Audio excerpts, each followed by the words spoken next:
para po sa ating President Bongbong Marcos. Ayan. Kita nyo po ang tarot. Medyo may reflector lang kasi gold siya ngayon. Siya yung feel ko. Pakita mo sa akin kung ano ang dapat kong ipaliwanag at sabihin.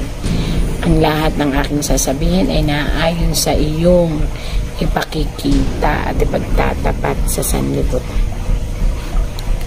Bongbong Marcos, Presidente ng Pilipinas. Yan po ha. Kita nyo po, 3 scattered po yan.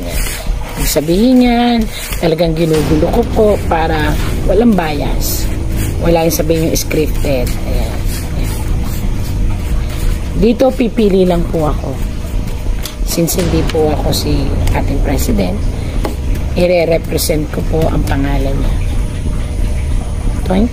Ay, naglaro pa ako yan.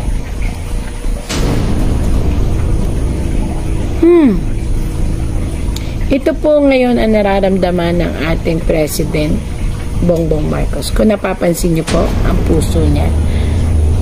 Ayan. Bakit po ang puso niya ang inilabas? Sa nangyayari po ngayong tensyon, sa nangyayari po ngayon na balitaktakan, sa totoo lang po, walang masisisi kung hindi siya.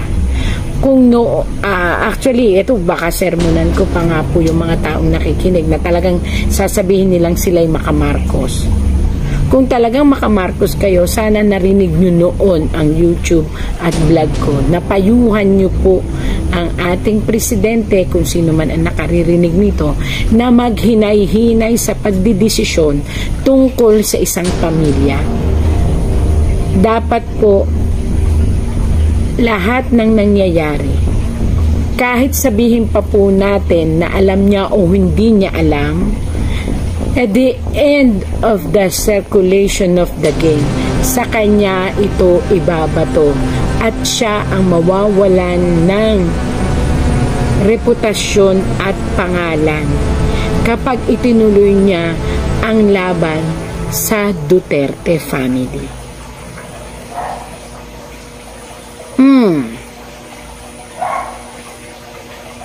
Hindi ko alam, again po nagbabasa lang ako ng tarot. Hindi ko alam kung sino itong lalaking ito na sobra niyang pinoproteksyonan.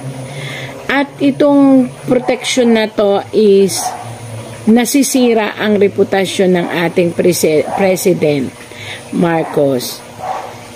Ako po ay hindi po bias. Ako po ay pantay. Binabasa ko lang po ang sinasabi. Ayan po, isang lalaki na pinoproteksyonan niya.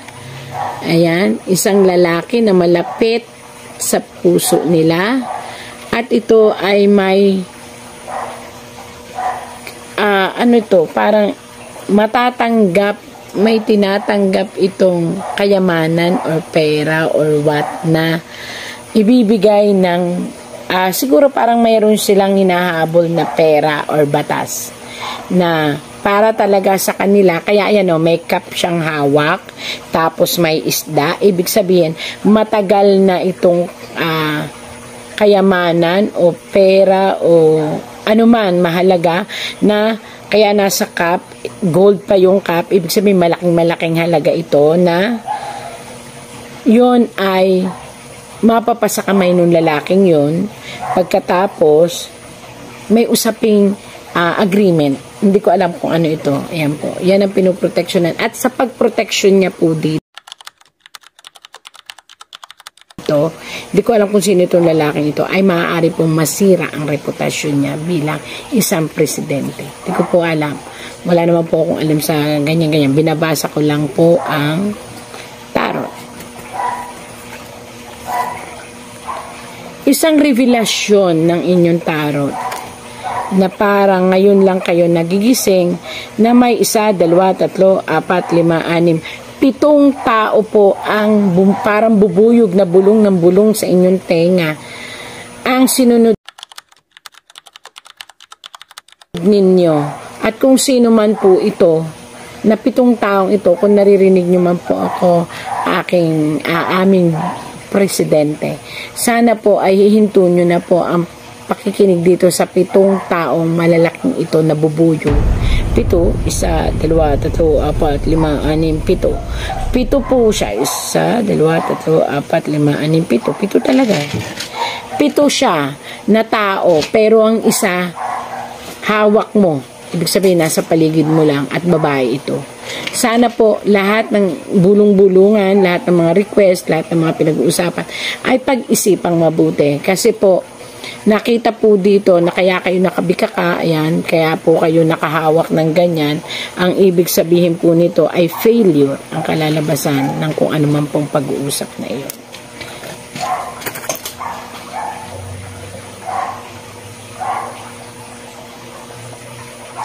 Nako.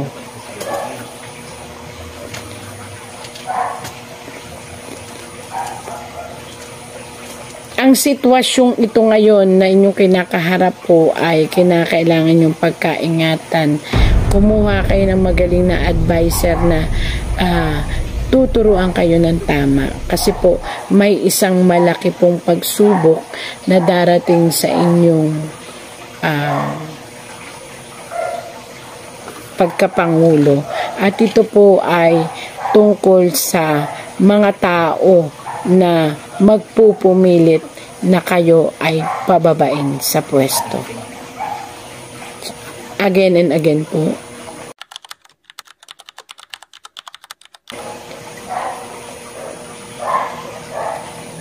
Pag nagkamali po kayo ng desisyon, Mr. President, pagbagsak po ito ng political career, ng pamilya.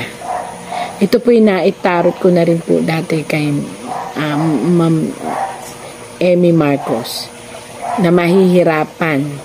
Kung napansin nyo dati ang taas ng rating niya, tapos pumasok siya nitong huli, tapos inendorso pa po ng ating Ma'am Sara Duterte. So ibig sabihin po noon, nanganganib na mawalan ng, hindi naman po lahat, kasi yun sinasabi ko, hindi naman po lahat ng tao ay nagagalit, pero karamihan po ng tao nag-iisip na masyado na pong personal, nawawala na po yung batas. So, dun po nakakatakot. Baka biglang yun din po ang magbigay ng trigger para ang mga tao ay mag-aklas. Kaya sana po pag-isipang mabuti. Pag-isipang mabuti po kasi ako para sa ikabubuti ng lahat.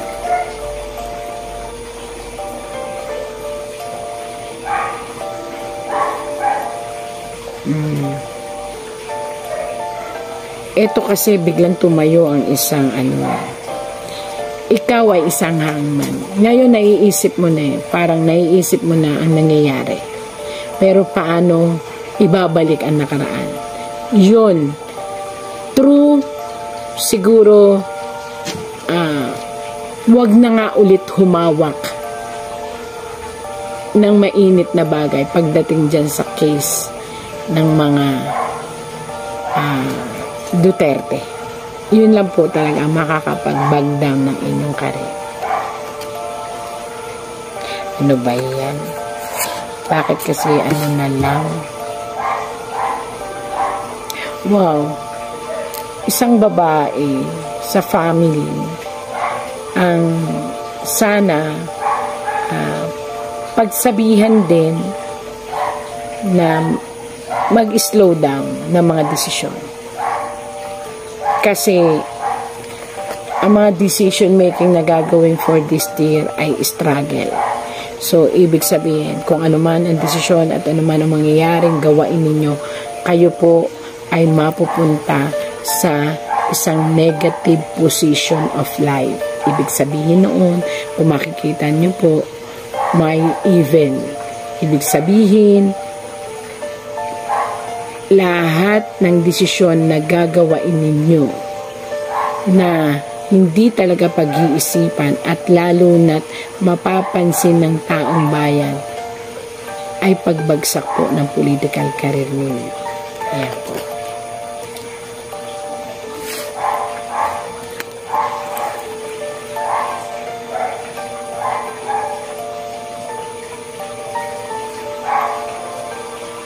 Marami po ang nag-iisip na ito po na magsama-sama para po lumapit sa inyo at hilingin na ihinto na ang anumang bagay tungkol sa kaguluhan na kinasasangkutan ng tungkol sa ICC po. So, kung ang payo po sa inyo ng tarot, kung kaya nyong ibigay, ano ba ang kailangan, perma para makalaya, at kung ano po, ito po'y payo lang ng tarot. Para po hindi na tumuloy-tuloy ang dilema ng emosyon ng mga sambayan ng Pilipino. At nakalagay po kasi dito, pag hindi nyo nagawa ng paraan, ang taong bayan ay magiging isang anino. Pag sinabi pong anino, sumusunod, pero maaaring yung pagsunod na yon ay kunwari lamang, tapos maging cause ng big problem ninyo. So, yun po ang sabi.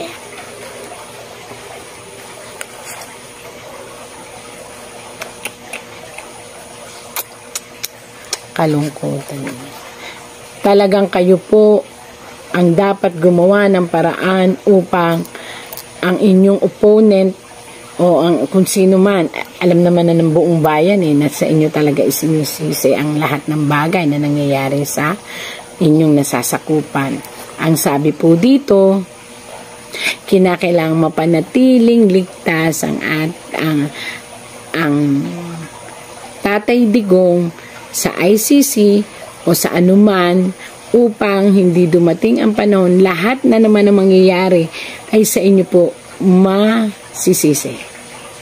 So, ang linaw po sabi ng tarot, kailangan maging safe si Tatay Digong o ang mga family Duterte kasi lahat po ng mangyayari ay sa inyo isisisi ng taong bayan. Sinusubaybayan po kasi ng taong bayan yan po kaya nakatalikod kayo, may hawak na pat-pat o kahoy kasi ibig sabihin watch out ang mga tao sa bawat galaw at kilos nyo. So napakahirap po ngayon dahil talagang dinumero uno, binabantayan ng taong bayan. Kaya kinakailangan pong makagawa kayo ng paraan na mailabas ang hinihiling ng taong bayan. Ayan. At maging ligtas.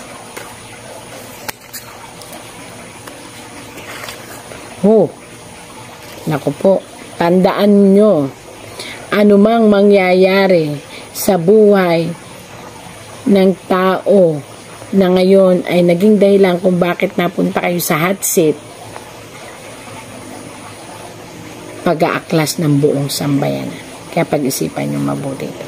Kaya kung ako sa inyo, hanggat malakas at kaya pa, pauwiin nyo na po ang dapat pauwiin. Ito po payo lamang. Hindi po ako, wala naman akong kapangyarihan. Nakita ko lang ho naman sa tarot na yun lang ang makakapagbigay ng kagaanan at tigilan na yung mga nasa paligid na puro bulong ng bulong ng bulong na parang bubuyog sa inyo.